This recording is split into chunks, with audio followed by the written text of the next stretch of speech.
absolutely gutting loss for the Boston Celtics as they go down 3-2 to the Milwaukee Bucks as they now have to go down to Milwaukee in a winner go home scenario in game 6.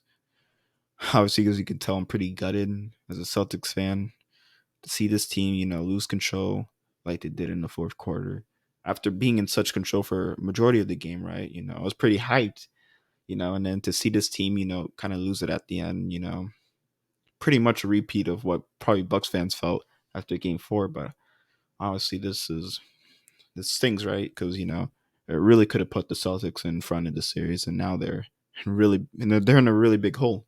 As it's gonna be hard to expect them to win in Milwaukee for Game 6.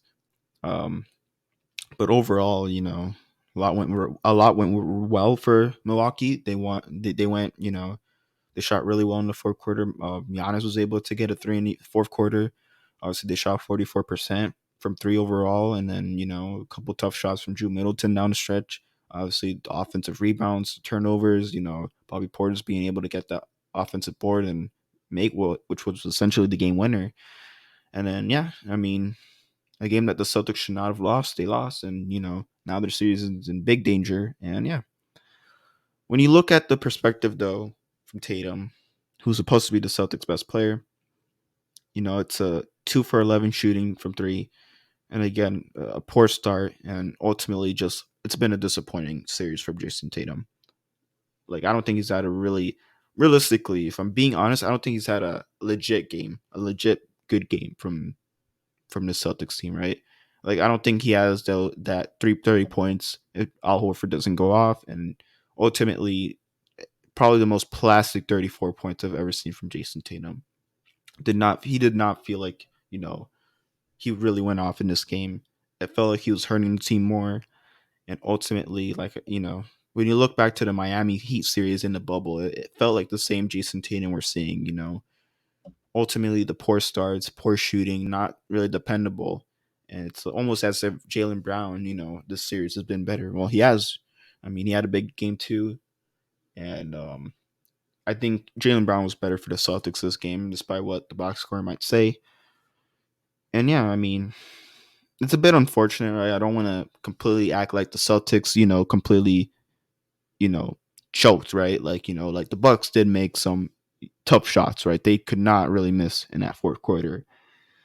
And ultimately, right, the Celtics somehow want to get back in the series, right? For game 7, they need Jason Tatum to come back, right? Or else the Celtics are, you know, obviously going to be done, or they're going to be just straight up eliminated. Do I think that they will come back? I still think they can. Obviously, not too much confidence, but I still think it's very possible. I think the Celtics obviously need to play their best basketball of the season because they're not going to be at home. And yeah, offensive boards, we're killing them the entire time, and they're gonna need to show up. Obviously, Robert Williams is gonna be back for Game 6, and they're gonna need to shoot the ball well. They're gonna need Grant Williams to come alive. He hasn't been good since Game 2, and they need Pritchard to come back as well. He hasn't shot the ball well the entire series, so Pritchard can come back. Grant Williams can assert himself in the game again. And obviously Horford, kind of, albeit, he did have a good dunk. I wouldn't say he had the best game out there. We need Tatum to shoot well, and we need to limit the turnovers. I think Marcus Smart has been a turnover machine, and then ultimately just get the boards and somehow find a way to get this to Game 7. But yeah, heartbreaking loss for Boston. If they want to win the series, they're gonna have to win in Milwaukee, a tough one. So yeah.